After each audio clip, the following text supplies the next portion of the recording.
Welcome in, college football fans and LSU fans specifically today. We are on our preseason countdown to kickoff, and LSU is the number 16 team on the way to kickoff there at the beginning of September. I am your co-host, Marcus. There's your other co-host, Mason. Welcome to the first and long college football show. If you don't mind, hit the subscribe button. Come hang out with us. We're going to have wall-to-wall Power 4 college football coverage all season. And we're working right now in the off season, as we said, to bring you our preseason breakdowns of all these teams. And really what we're trying to do is take a look at all the teams that we feel like are going to have an impact on the 2024 college football playoff. And LSU is one of the teams on that list, and certainly should be after the year that they had last year and the year before that as well. Mason, how you doing today, man? Are you ready to talk some LSU football? Yeah, man, I'm doing good. It's always interesting to talk LSU football. Their fans are passionate. They're usually really good, specifically on the offensive side of the football. The past few years, and I think that LSU fans are hoping that they turn the page, take the next step on defense, and become a nationally prominent team again. Because that was definitely the setback last year was the defensive side of the football. Yeah. Look, this team could score with anybody. They were dangerous on the offensive side of the football, and they really just needed that top 25 defense, that 2019 defense when they had Joe Burrow and that elite offense, and somewhat of a good enough defense to just complement that offense and get them into the national championship. Of course, a historic season, you can't expect that year in and year out, but that level of defense, I think you can expect at LSU year in and year out, and we haven't seen that in a few years now.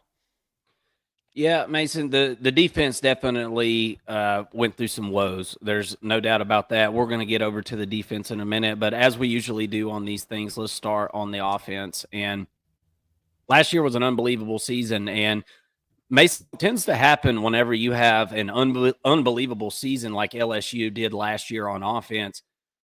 Your staff gets picked apart, your team Yeah. gets picked apart, and LSU that was certainly the case for this team coming out of 2023, going into 2024.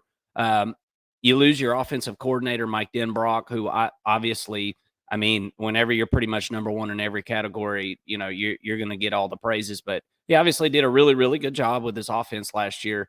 And he moves on and you promote from within, right? Brian Kelly decides Joe Sloan, Cortez Hankton are going to be co offensive coordinators. And look, Mason, I'm neutral on this move here. I'm kind of in a wait and see mode with this because I've seen this work out very well and I've seen this work out poorly. Just because you are on a staff whenever things were good doesn't mean that you're going to be able to take the reins and do it. And the fact that there was no one guy, chosen for this offensive coordinator position, there was two guys, co-offensive coordinators. Um, that kind of tells me a couple of things like, these guys need to work together to run this operation, and they would anyway, right, as being on an offensive staff together. But it's not, every team doesn't have two offensive coordinators, right? So this is an interesting situation, interesting move by Brian Kelly, who is an offensive mind, by the way. I'm not saying that I feel like this offense is going to be bad in any way. We're going to kind of break it down here in just a second, roster wise and talent wise and all that good stuff.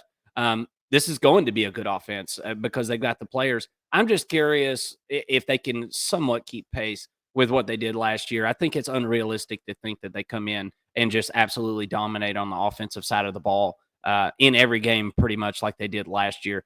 What are your thoughts on the offensive coaching changes and new year, new style, a lot of new coaches on this LSU team? Going to be very interesting. What's your thoughts? Yeah, well, first of all, losing Mike Denbrock is going to hurt. That's one of the best offensive coordinators in the game right now. He moves on to Notre Dame. He kind of flip flops with Brian Kelly, which is a bit odd, but nonetheless, he's gone. So now you've got basically two co-offensive coordinators working that position. I'm assuming that internally you're going to be looking at both of them to take the next step and eventually put one in that position as the offensive coordinator, and then maybe maybe let's say Joe Sloan is that official offensive coordinator, gets kind of promoted, I guess, or whatever. Maybe you make Cortez Hankton an associate head coach or something like that, Right. and kind of keep him in an elevated title sort of position there, because Cortez Hankton's been around a long time, been in the SEC a long time. You certainly want him on your staff for the wide receiver recruiting. Obviously, he's brought in a lot of talent, and brought a lot of talent over to Georgia as well. And so he's done a great job as a recruiter. You want to reward that type of success. And who knows, maybe Cortez Hankton is the guy who ends up being the offensive coordinator when it's all said and done.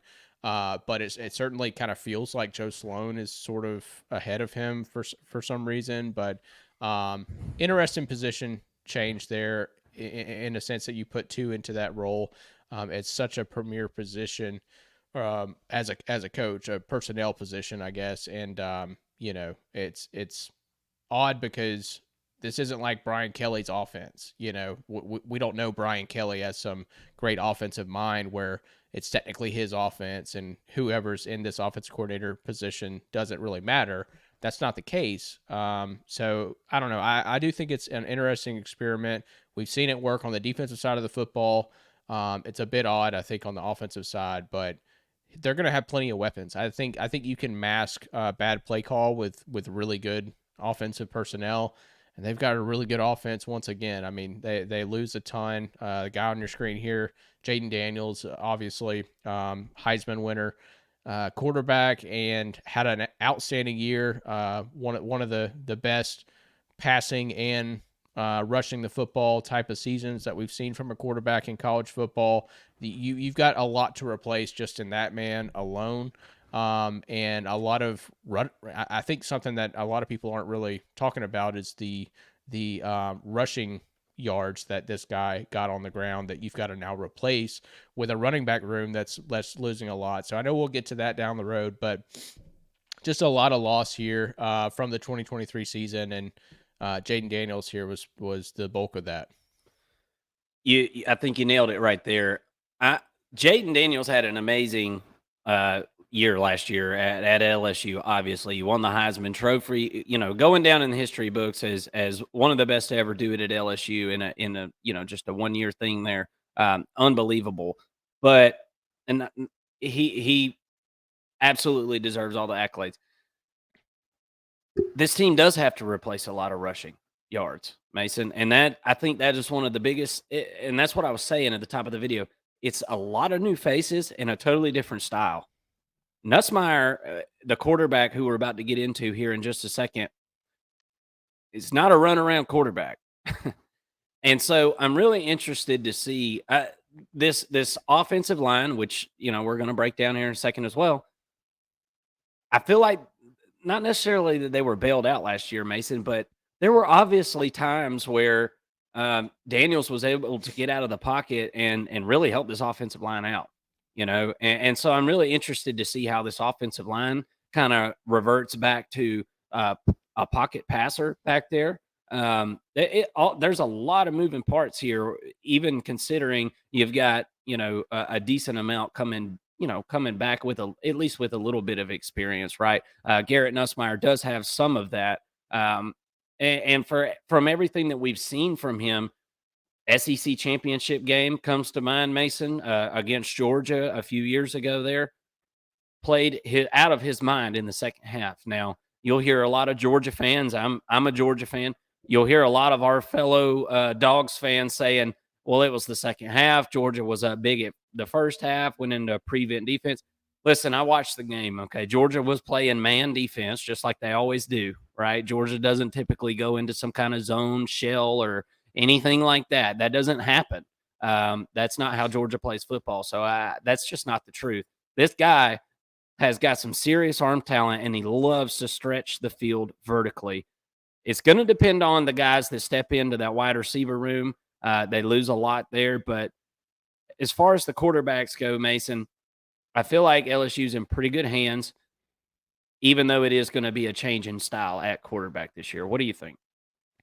Yeah, I think this is one of the few quarterbacks that are coming in and stepping in as first-time quarterbacks starting quarterbacks at their university that, we see them come in and we don't feel like there's going to be a drop off in a sense. It's going to be different, but I'm not worried about Garrett Nussmeier coming in to play quarterback. I don't have concerns at the quarterback position because they have a new starter and we know nothing about him. This is an interesting case where you've got a quarterback who actually is sticking it out for 4 years, and is going to get his chance to start this year. We saw the same thing with Carson Beck last season.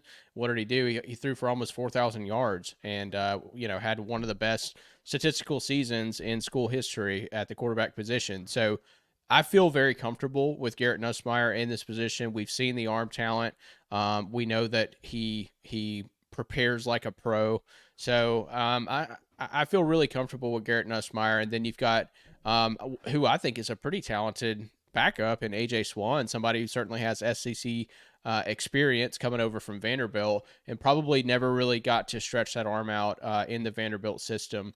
And then, a couple behind him, you got Ricky Collins and the true freshman in Colin Hurley, who is very talented in his own right. So you've got a pretty good quarterback room is my point here. And I don't feel for the first time that I can remember, other than I guess Carson Beck last year was the best example that I can draw to what Garrett Nussmeier could potentially do for LSU this year, especially with that wide receiver room, which is more talented than Georgia's was last year, in my opinion. So I think we're in for a treat for Tigers fans.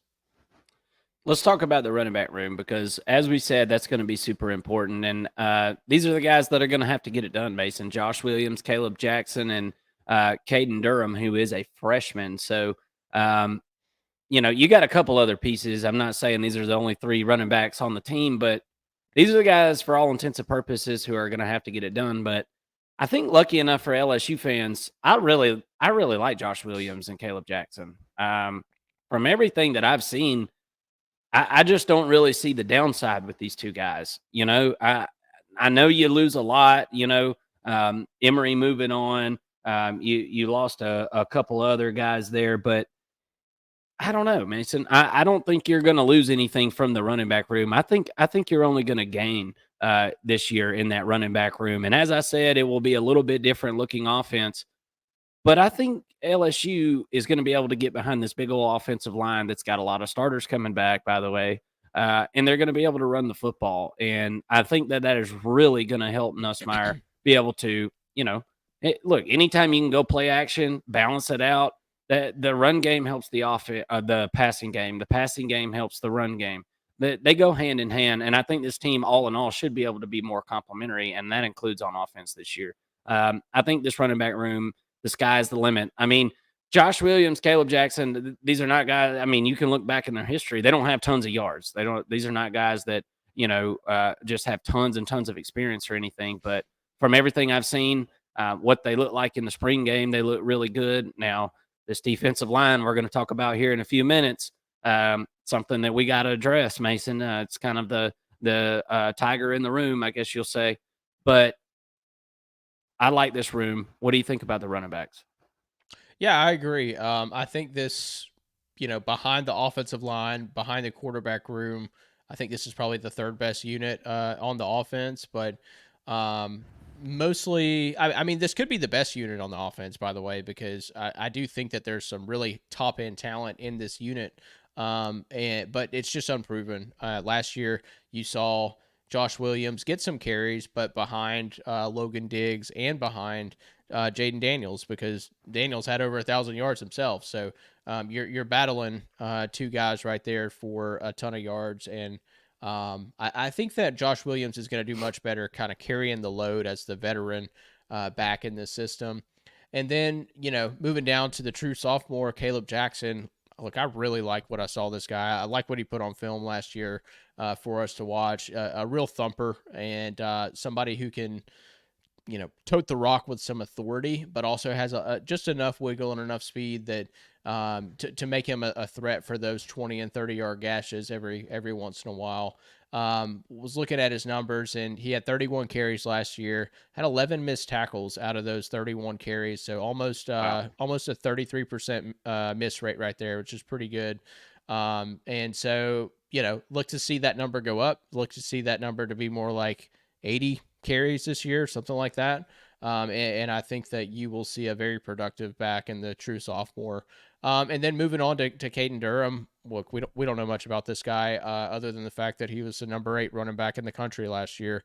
I'm told that he may have the highest ceiling of any running back in this room, and so we've seen true freshman running backs, specifically at LSU, come in and make a difference right away. So maybe Durham's a guy that you circle as a playmaker, maybe towards the later half or the back half of the season.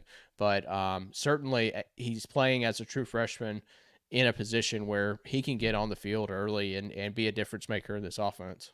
Yeah, and one thing that I kind of forgot to mention about Josh Williams, he can catch the ball really well out of the backfield too. I like that. Almost the same amount of yards last year receiving as he had rushing. Look, in today's college football, and especially when you have a pocket passer, using the passing game as an extension of the run game is fair game and a great way to get your quarterback in a good rhythm, right? With the short passes and yards after the catch. And I think this wide receiver core is going to be able to help with that. And I think this running back core is going to be able to help with that as well.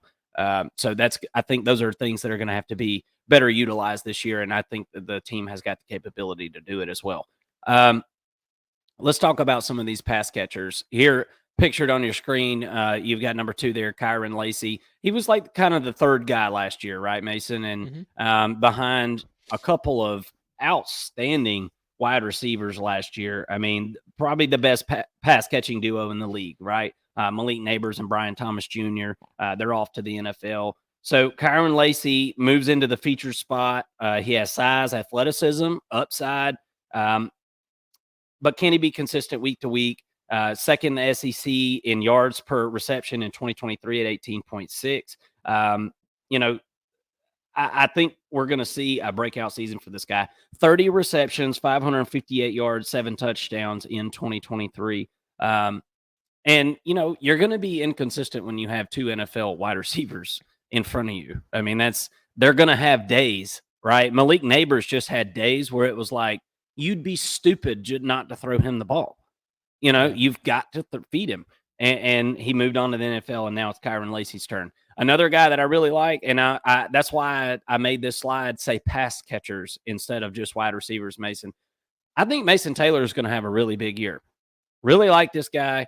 My fondest memory in his career so far is that last minute 2-point conversion to beat Alabama there in 2022. And I'll never forget big number 86, Mason Taylor, crying in his mama's arms right there on the field as freshman, right?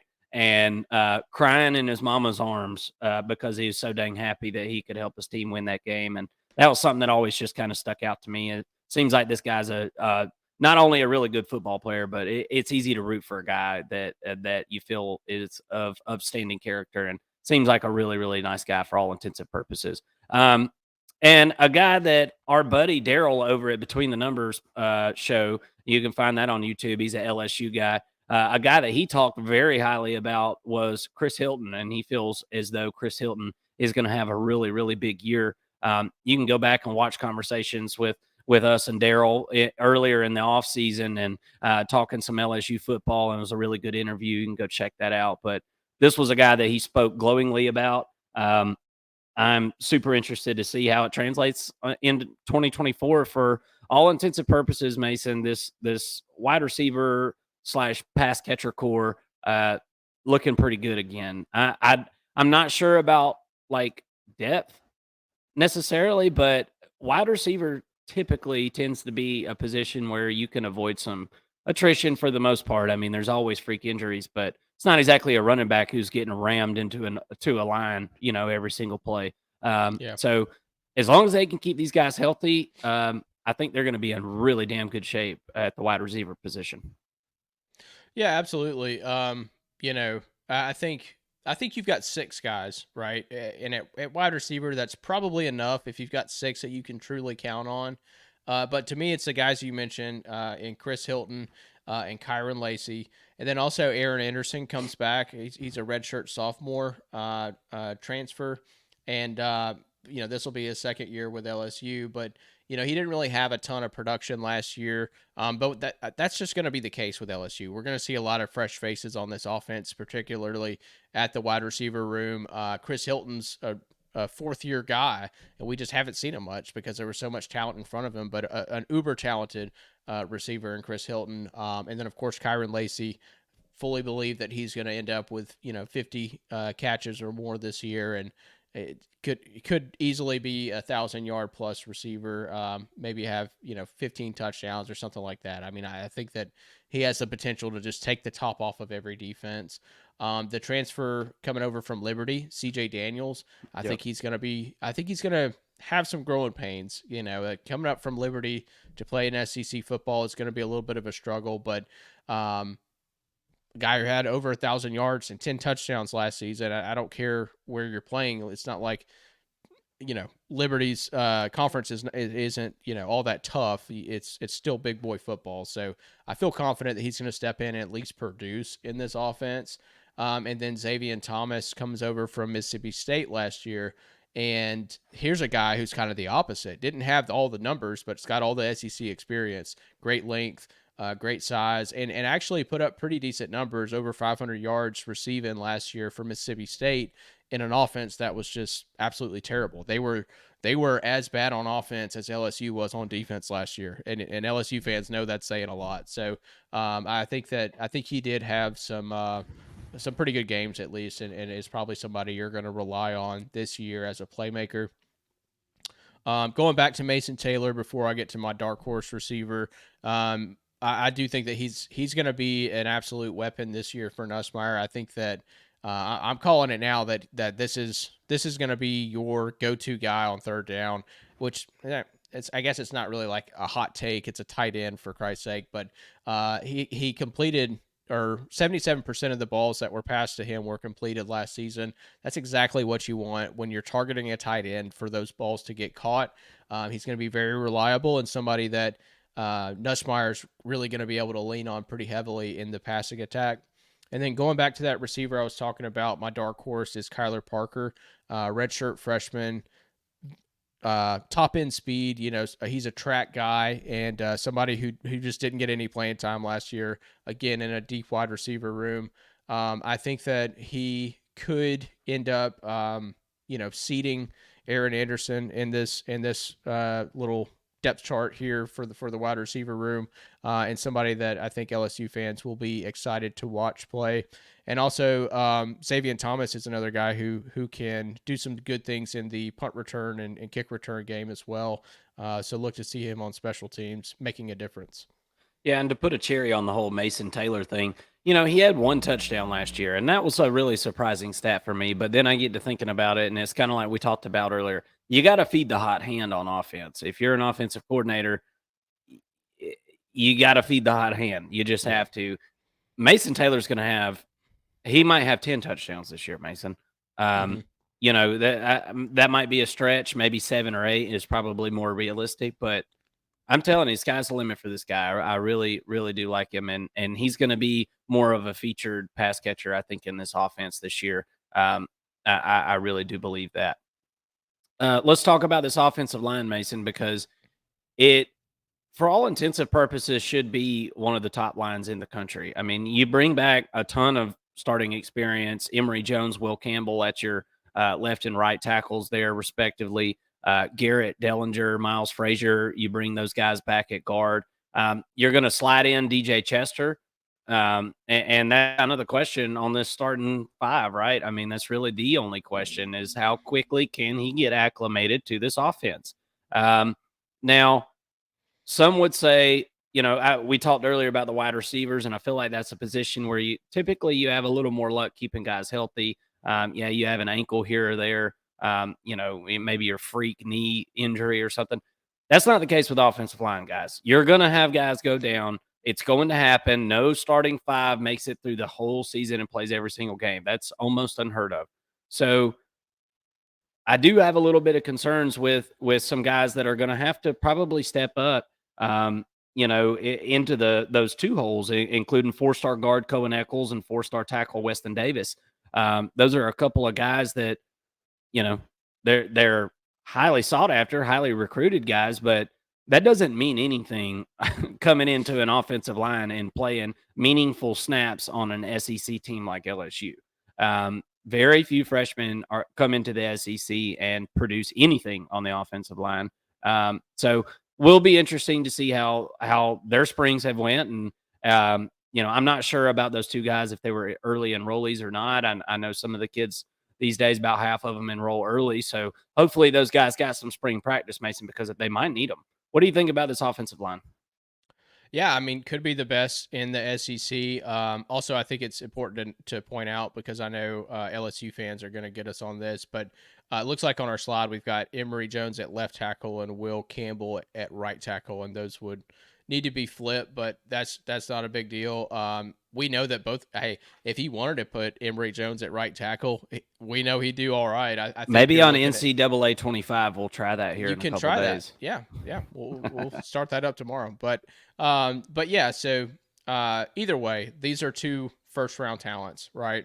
On your bookends, that's exactly what you want. I think could be two, top 10 picks in the first round. I definitely think that Will Campbell will be called very early in that first round in 2025.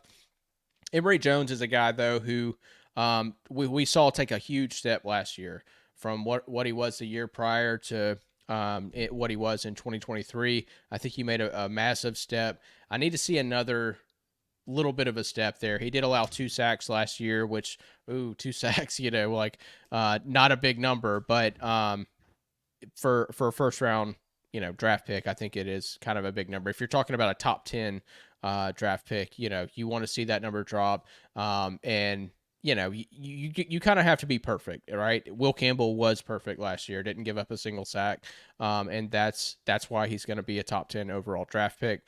Moving into the interior offensive line, Miles Frazier, Garrett Dellinger, another two guys who I feel completely confident that their names will be called on the second or third days of the NFL draft. You can't say enough about this group. The only issue is going to be at center, but you've got one redshirt freshman playing center without much experience. The rest of this unit has been playing together for 3 years.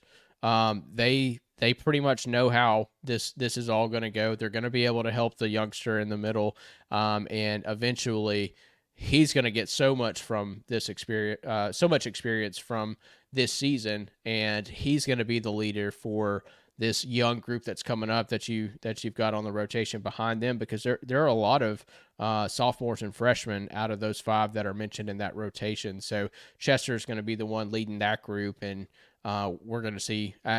I guess the plan is to have another full offensive line that plays for 3 years together, because that's what it's looking like we're about to see in the future. But as far as this year's offensive line, as long as everybody stays healthy, like you mentioned, this. I don't know who's really saying it. I know it's Georgia and LSU that are probably the best 2 offensive lines in the SEC, but I think preseason, I'm giving that crown to the LSU Tigers, because you've got 4 bona fide top 3 round NFL studs on this offensive line, for sure, and just a ton of experience. I think it's going to be really tough to go up against for any defense.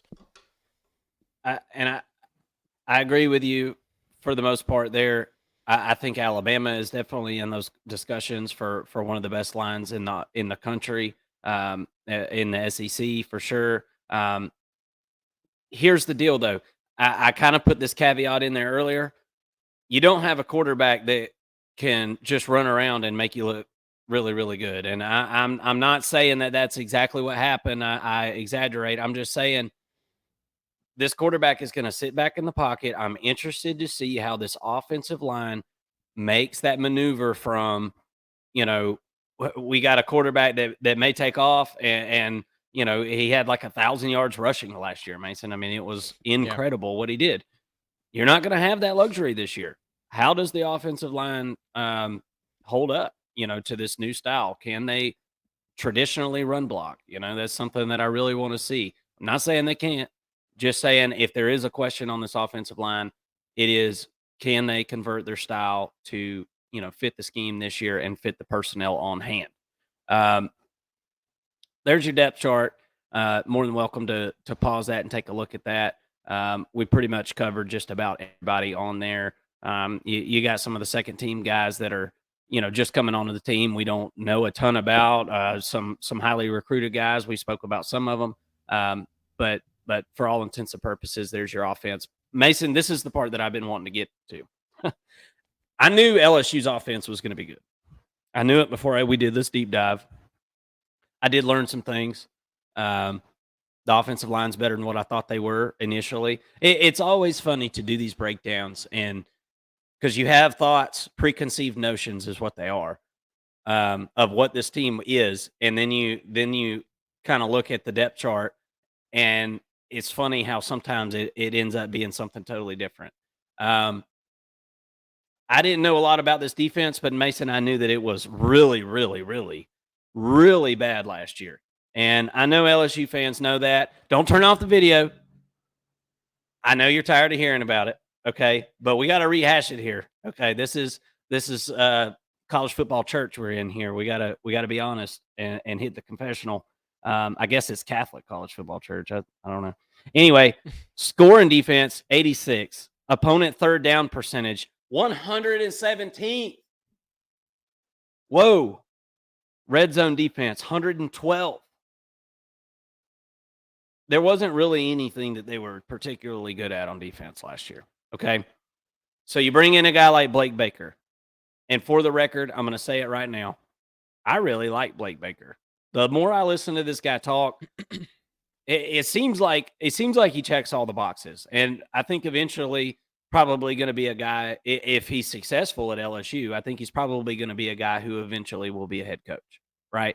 Still early on. He hasn't been coaching when you talk about, 2010, 2012, he was at Texas as a GA. That's not a long lifespan as a coach, but I feel like the longer, the more we cover college football, the more days press on, the younger these coaches get. So you never know. It could be 2-3 years, and Blake Baker could be a head coach somewhere if he's successful in his current position. But for all intents and purposes, it was a homecoming for Blake Baker coming back to LSU. This is where his family feels most comfortable. It was a no-brainer for him. He said, that the 48 to 72 hours, of making the decision to leave Missouri, he said that was initially tough, but it was just a no-brainer. And it was the whole reason he had to consider and he had to say yes. And it was much to the demise of Eli Drinkwitz because I think this guy's a really good coach. What I really like about Blake Baker, Mason, is the fact that he's not coming in with an NFL system that's going to take 3 years to install. He has a very simple defense, and the verbiage is very simple. And that was kind of one of my complaints with LSU last year. It wasn't just talent. It was, we all know what LSU brings into their program. They've been doing it for years, for decades. They bring in talented guys. They've got the body size. I mean, they go look at all their heights, their weights. It's all there. It checks all the boxes. But it seemed like there wasn't instinctual football being played. There was no instinct involved. It was a lot of thinking. And Blake Baker is going to be able to come in, simplify things. And the way he explained it was, rather than the calls being the black cat crossed the road and the ditch at the same time, it's going to be the cat crossed the road in the ditch. Right? It's simplifying it, even down to play calls. Simplifying it is going to help this team so much. More instinctual football, less thinking about it. I think it's going to be I'm not saying a quick turnaround, but if this guy can somehow get this defense into the top 50, it's going to help this team tremendously. If somehow he got into the top 35, you're talking about a college football playoff team, possibly. What do you think about the addition of Blake Baker and kind of what we saw on defense last year? It really was kind of unprecedented, Mason. We're not used to seeing LSU, not play hard-nosed defense, and boy, we saw it last year. It was a strong dose of it. Historically, one of the worst LSU defenses we've ever seen in our lifetime, for sure. What's your thoughts on last year and Blake Baker coming in? Yeah, I mean, I think Matt House was a failed experiment at defensive coordinator for LSU last year. I think LSU fans are happy to see him go, and I don't know that there was a better choice, a better option for defensive coordinator than Blake Baker to come in. This really reminds me of Jim Knowles coming to Ohio State a few years ago, and people questioning what the difference could be for that program. An offense with Ohio State that was just really hitting on all cylinders for several years in a row there, and we saw an immediate impact there in the 2022 season, where Ohio State was playing in the playoffs already and really should have beat Georgia in that game and won the national championship. So it can be done. You can have an instant impact at the defensive coordinator position if you have the right pieces in place. I don't think that if I'm just comparing the two programs here, I think Ohio State had better defensive players than what LSU has at this moment, but they can recruit the guys, and it's not like LSU doesn't have defensive players. They've got Harold freaking Perkins on their roster, so there are elite weapons, but just not to the level of Ohio State in 2022 is my point. But they'll get them there, especially with a good outing from this defense and from Blake Baker in this season. Like you said, they're going to simplify the defense, and I think that immediately you are going to see them move from a 50 to 100 ranked defense in just about every metric to a 25 to 50 ranked defensive system in just about every metric this season. I think that is very, very possible and very likely, considering what Blake Baker did for Missouri. You're getting better talent out of LSU than you were getting into Missouri. So I fully expect this to be a middle of the pack defense in the SEC and a 25 to 45 ranked defense, generally in all of college football. And I think that Blake Baker was a home run hire, and we'll just have to see if it actually produces or if he's going to make me look bad. Well, he brought a lot of coaches with him too that he's super familiar with, and I think that's always a big deal.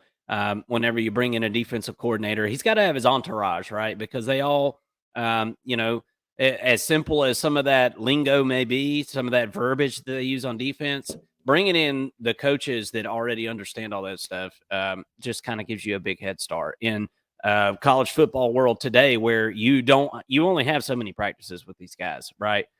So wasting time worrying about getting your coaches coached up is just one less thing that you got to worry about. And he brought some good ones in. We'll kind of mention as we go. Defensive returners. I don't have a ton of slides on this defense, Mason. Let's talk about these returners. Okay, there's a couple more on top of this, but not a ton. These are some of your main guys, right? And then we'll just kind of talk about defensive linebacker, which we got a couple of them here on the screen. And then we'll kind of talk about the secondary, and we have a player from the secondary on the screen as well. Harold Perkins and Greg Penn, that might be one of the best linebacker duos in the SEC. Now that is saying a lot, because I'm going to say this. I think the SEC is pretty damn stacked at linebacker. Right. Yeah. But with that being said, we all know what the upside is for Harold Perkins. The ceiling is you just don't even know what the ceiling is with this guy. He's a freak. He's an absolute witch out there. Just riding around on his broom, casting spells, man. This guy is bad to the bone. 75 tackles last year. And Mason, honestly, I thought it was kind of a down year for him at times. Yeah. I didn't even think he played up to his fullest potential. Now, he was kind of learning a new position a little bit. They bring him from outside to inside. He'll continue to play inside this year, from what I understand. God forbid there's some kind of crazy injury, but I feel like they're pretty good outside as far as depth. I really like the linebacker group. I really do. You got a couple of really good backups behind these guys too. What do you think about Harold Perkins and Greg Penn making their way back? And then we'll talk about Major Burns and kind of open it up for the rest of the defense. Yeah, I mean, two of the leading tacklers, which is what you want out of your linebacker group. Obviously, all the potential in the world is there for Harold Perkins. They move him to a new position. People will say what they say. It wasn't a smart move. Obviously, I think you can question it. It makes sense because there was a little bit of a regression when it comes to his statistical performance, given the position that he's playing. But I think that you're going to see it pay off in the long run. I think that this is kind of a more true fit for what he's going to be in the NFL. And I like him at that position just given his frame. So I think with Blake Baker's system coming in, he's playing the will linebacker position, and I think that you will see him line up on the end, and you will see him attack the quarterback. They're not going to keep him back, but with him, if he does line up on the line at all, if he ends up coming off the edge at all, and you've got some packages where you can bring Whit Weeks in behind him to fill that will linebacker position. But ultimately, I really like the linebacker room. A lot of talent in that room, a lot of depth in the room. Probably the strongest on defense, if I had to say. Yeah, and as I said as well, Greg Penn, 89 tackles last year, 6.5 tackles for loss, 4 sacks, 2 interceptions, a pass deflection. Guy was all over the place for this defense that really really struggled last year. But I wouldn't say it was necessarily. It wasn't just their fault. It was a collective, a poor effort, right? Major Burns, I feel like, is a really good piece. All these guys right here are going to play some NFL ball that are on the screen right here. Major Burns is a nice piece to bring back as well. In a secondary, Mason, that I'm not in love with. I'll have to be honest. We'll kind of jump into that, I guess, a little bit more here in just a minute. Let's go back to the defensive line and let's kind of go through a little bit about what we know, and we'll talk more about Major Burns here whenever we get to the secondary. But nose tackle, it's looking like Jacoby and Gilroy, I guess is how you say that. I love all these last names, man. Giori?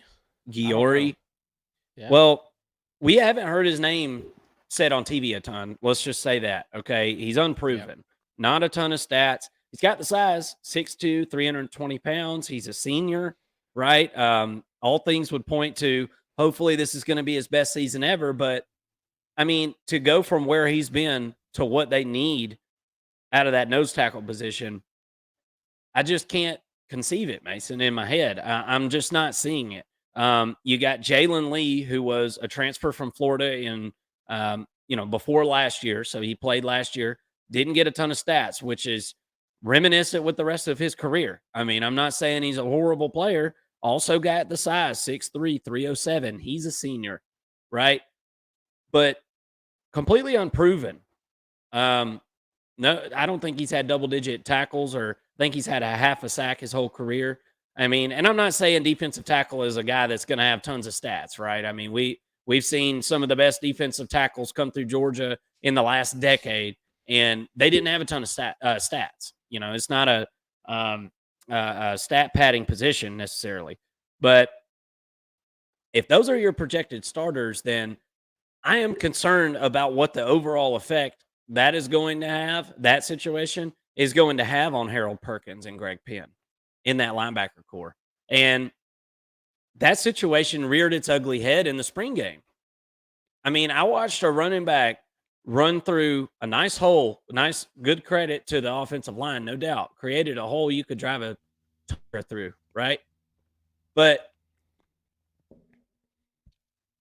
Harold Perkins was getting blocked, couldn't get off the block in time.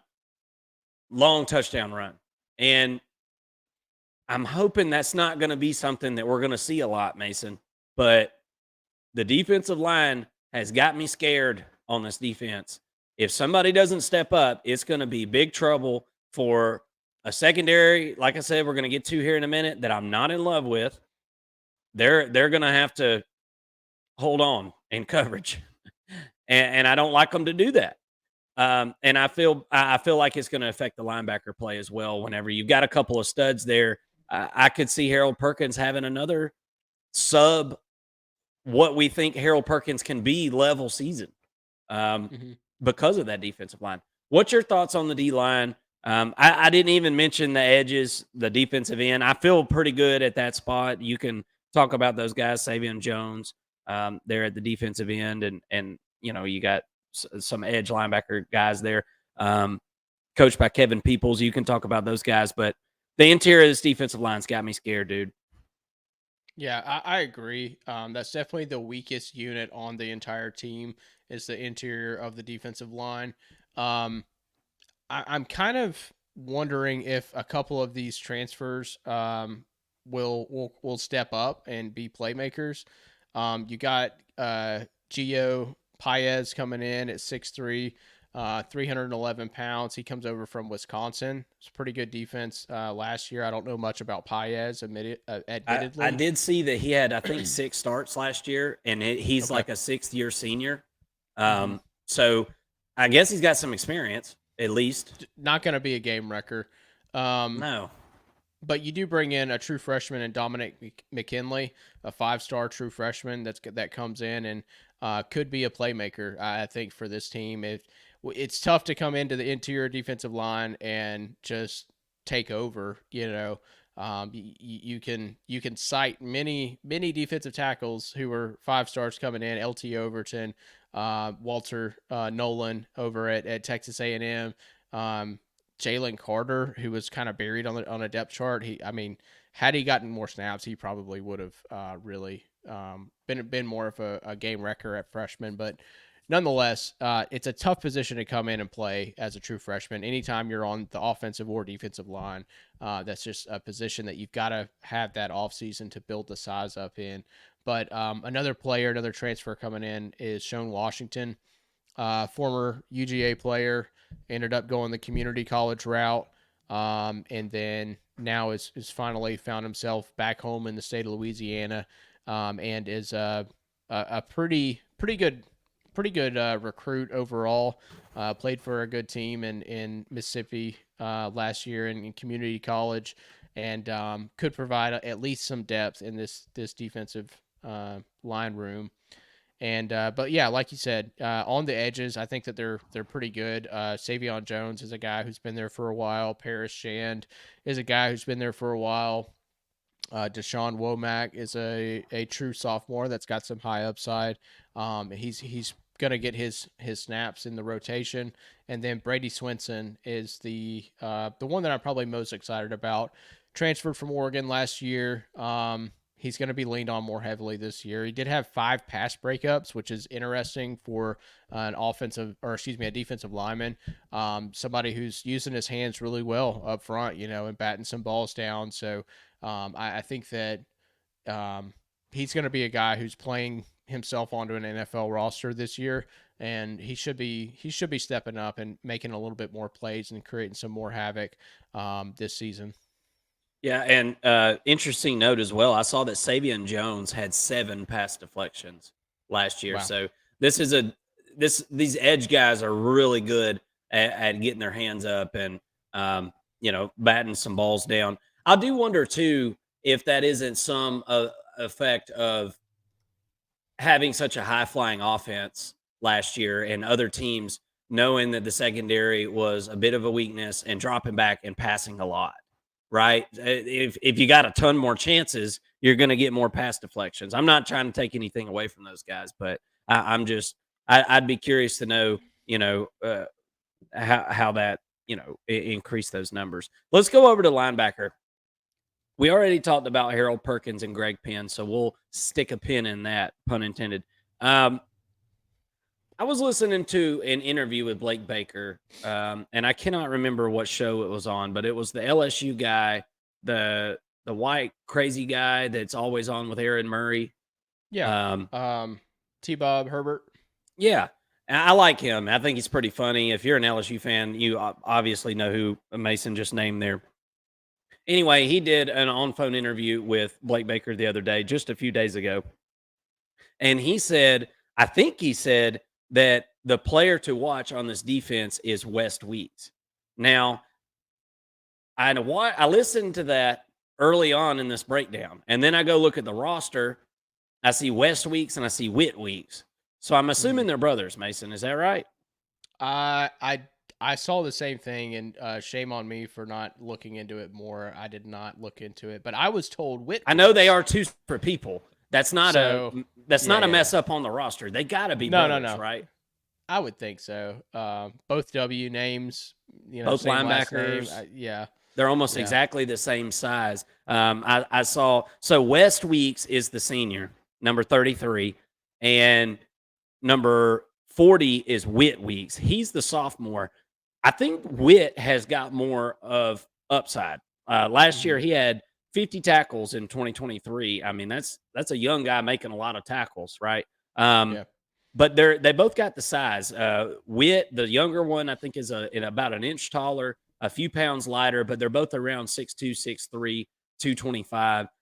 You got a couple of really good backup linebackers there. And one of them that's got a huge upside considering how young he is and the production that he's already brought to the team on a bad defense, that is, as well. So those are a couple of guys that you got to look out for, according to Blake Baker. So if you don't believe me, surely you can believe your defensive coordinator. I know everybody's high on Mr. Baker there at LSU. Anything else on the linebacker room, Mason, before we move on? Or No, I mean edge as well? You do have you do have a couple of freshmen coming in, Devon Keys and Tylen Singleton, stepping in behind the Weeks brothers. And I don't really expect them to play too much, but I do like the talent that they're bringing in at that position to kind of backload this roster. You need three, ultimately at every position, anyways. But yeah, I mean, I think we've pretty much covered the linebacker positions. And I don't know if you mentioned it while we were doing defensive line, but just a couple of names to keep your eye on. 4-star edge players, Kolaj Cobbins and Gabriel Relaford. Those are a couple of guys with some high upside, and they're at the edge position. So I'm not sure if you named them, Mason. They're on the defensive line. I may have missed it as I was making some notes there. But for all intents and purposes, I love the linebacker room. I really love the linebacker room. I do. I think there's just a ton of answers there. Where there's not in some other places. Look, we mentioned Major Burns earlier. You've got a guy coming back, Zy Alexander, coming back that 44 tackles, 2 interceptions, 7 pass deflections. He is coming back, right, Mason? Because I don't see him on our depth chart here, but he's third on the depth chart, and I don't know why. That doesn't make any sense to me. He's definitely a starter. Yeah, I didn't really understand that. But, listen, folks, these depth charts are, they're subject to change. The season starts in September, and yeah, you never know what can happen in fall camp. So secondary, what's your thoughts on this group, Mason? I like Major Burns. I like Zy Alexander.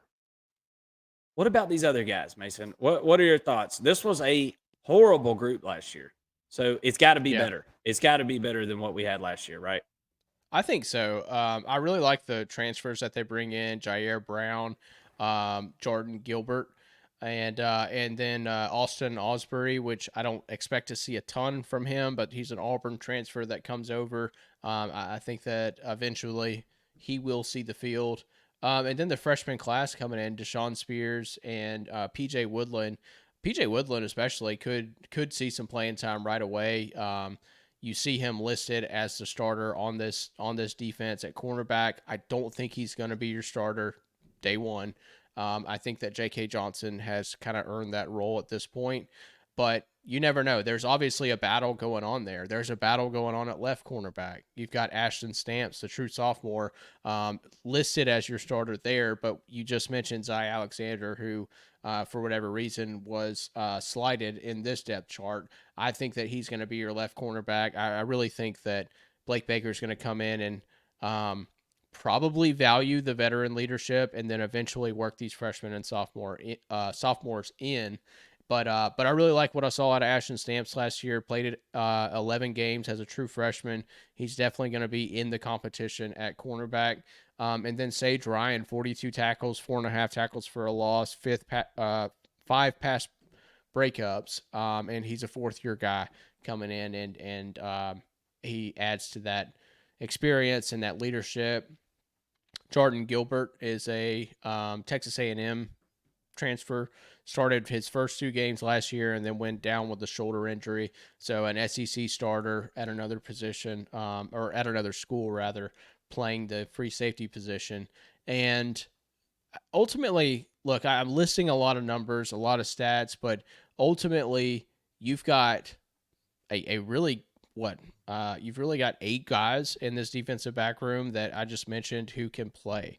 And I think that's what's important. They didn't have the bodies last year in the secondary to go in and mix things up and play. And even if they did, I don't know if it would have worked with the defensive coordinator from last year. But I think that I think that this defense is going to take a step forward in the defensive backfield. I'm worried about the defensive line that we mentioned and the pressure that they're going to be able to apply to the quarterback. I think if they, and we say this just about every show in some capacity, but if the defensive line is not getting that pressure up front, it's not going to matter how good the secondary is. They're going to get picked apart. If you're given that quarterback 5 seconds every play, that's too much time. Got to apply the pressure up front. But I do think that eventually this unit will sync up and they're gonna hold their own in the defensive backfield eventually. Yeah, you got a few guys that maybe are gonna pan out. Jair Brown, Austin Osbury, you Jardine Gilbert. We'll see. Well, it's a wait and see thing. We'll see how it all meshes together. It seems reminiscent of last year a little bit to me, and this is kind of the same thing we went through last year. Looking at the secondary, I think there's a couple more front top end pieces now. So let's see how this defense uses those top end pieces and fills in the depth around those guys. Definitely more bodies this year, Mason. Capable bodies. We'll see how it translates on the field in September. Let's jump into the schedule, man. Look, we could sit here and we could probably do a 2-hour breakdown on LSU if we just kept digging and digging and digging. And so let's kind of go through this schedule a little bit. Me and you already looked at it before we did the show. We're always bad about doing all the deep digging, and then we get to the schedule and we're like, oh, let's see here. Southern Cal. True. You don't have to look deep down on this list to find a big matchup. Blake Baker said he has watched more Southern Cal football than he has for any other opener.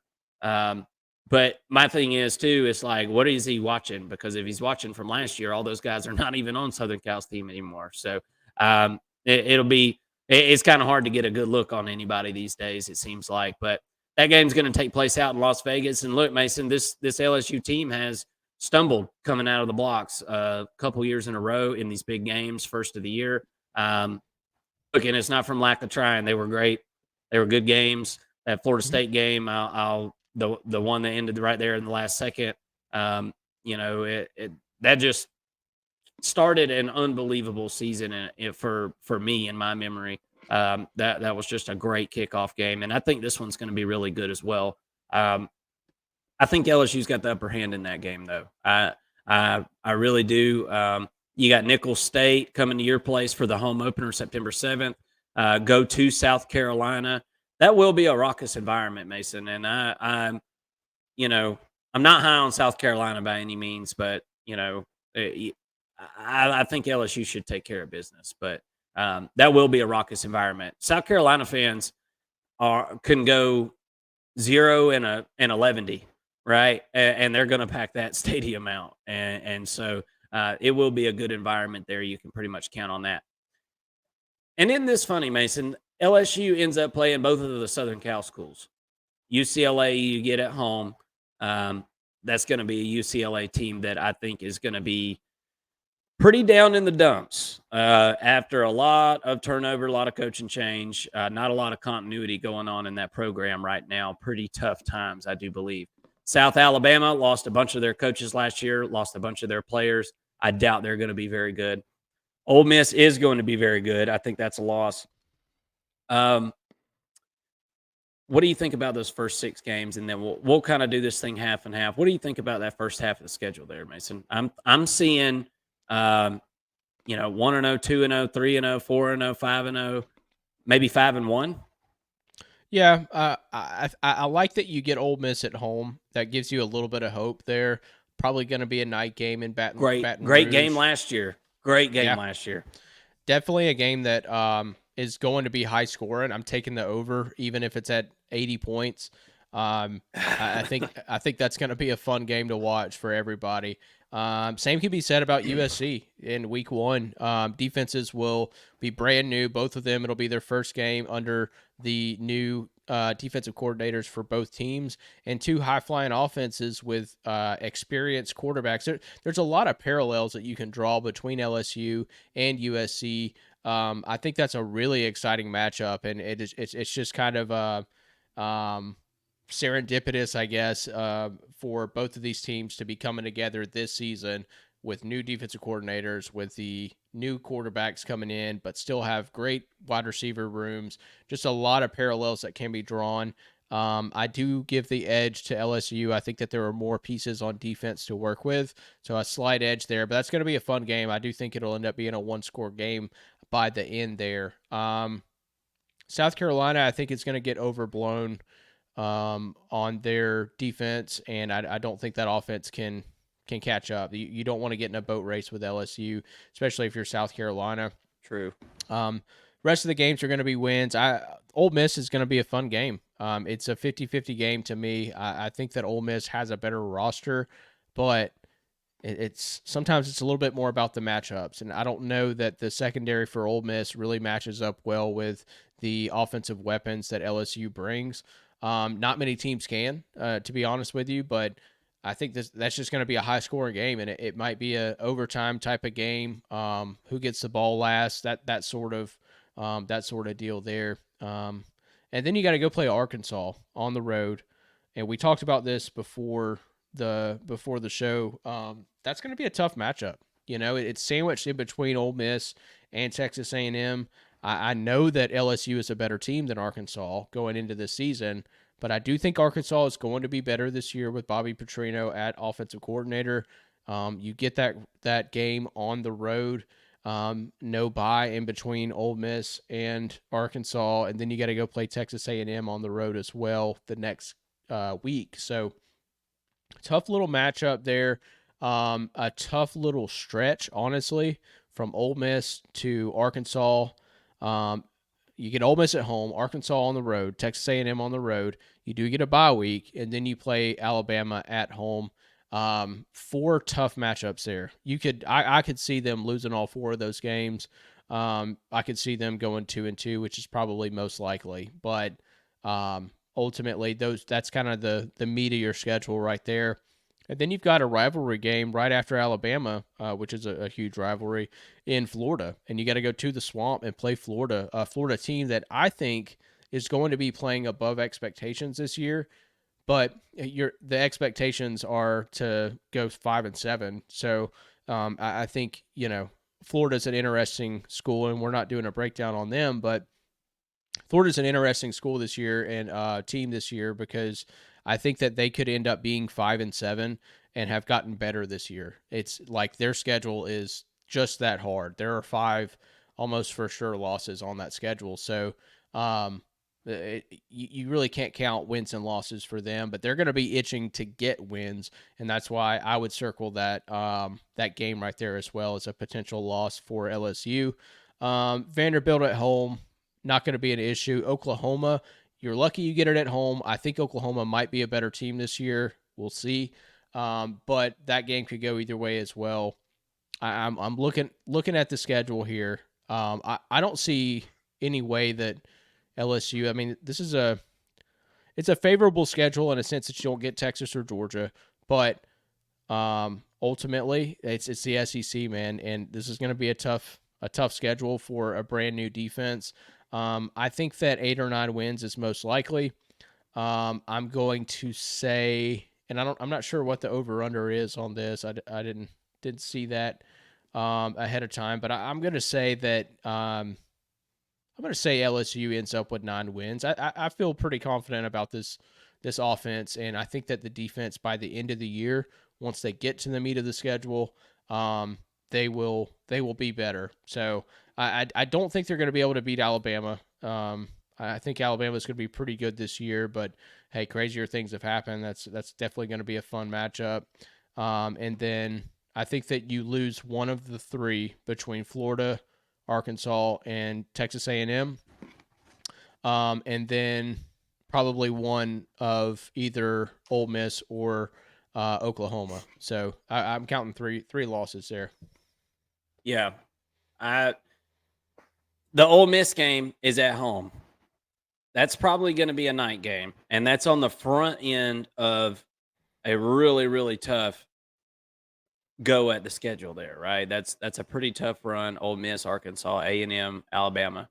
Florida, I'll include. I don't think Florida's going to be good by any means, but they are after that run. And you never know what can happen when you go on the road to the swamp, right? After you've just went through the gauntlet. You will have a week off in there in between Texas A&M and Alabama. That's huge. So you got a week off before you host Alabama at home. So I'm thinking you lose to Ole Miss. I'm thinking you lose to Alabama. I think you lose to Arkansas. And I think you lose to Oklahoma. And I think that's 8-4. And I don't think that's what LSU fans are looking for, but I'm going to be honest with you. With the way this roster is constructed, this team 100% has got a shot in 2025 to make a run at the college football playoff. There's no doubt about it. They absolutely can do that. But I don't see this team being a national championship caliber team this year. I don't think anybody is necessarily thinking that. LSU fans, if you are, I'd love to hear from you in the comment section and hear your reasoning on that. LSU fans, what's your official prediction, Mason? 9-3? Yeah, I'm gonna say 9-3. I did look it up. Vegas has this as 9-10. 9.5 is probably the most common. So I think you're saying under. So I think if you can get an under 9 right now, and that may be a good bet for you if you feel that way. At worst, you middle and you end up getting a push there, but I'm thinking 9 wins. Look, to me, if you get past Ole Miss with a win, I think you're looking at 10 wins and at a potential playoff team, right? That's got to be a huge confidence boost going into the tough of your schedule there. And then even if you drop an Arkansas, and if you can take care of business against Texas A&M, and then maybe you drop an Alabama, you got Florida, Vanderbilt, and Oklahoma, very winnable games there. To me, the toughest game on the schedule, the most impactful game, the catalyst game is Ole Miss this year in 2024. Definitely circle that one, Tigers fans, because that's going to make or break your season, especially when you consider the postseason. Absolutely. And if anybody wants to have us come on down to Louisiana and come watch that game with you in person, we will throw on LSU shirts and we'll come hang out with you, eat some Cajun food, all that good stuff. That's going to be a wild one, man. Go Tigers. Go Tigers. I've been working on my Coach O. Go Tiger. Yeah. I got the growl down, no doubt about it. Never been to Louisiana myself, but well, I've been through there, I guess I should say. I've never visited there. I would love to go. Louisiana people, thank you for watching the First and Long College Football Show. We are so glad that you found us, and we hope that you'll consider hitting the subscribe button. As I said at the top of the video, we're going to have Power 4 college football coverage all year. If you've watched this video to this point, you're a diehard just like we are. Come and join us. We want you to be part of our community. We're doing this for 35 teams this year, breaking them down. We have trouble when we get to these interesting teams like LSU, keeping these things under an hour. We tend to run long on these guys, and we certainly do appreciate you guys watching. If you would hit that thumbs up button so that your other fellow LSU fans can find us and see our video. That's how YouTube works. Help the algorithm out. Help your first and long brethren out. And until next time, we're signing out from the First and Long College Football Show. I'm Marcus. That's Mason. Everybody have a great day and best of luck to the Tigers in 2024.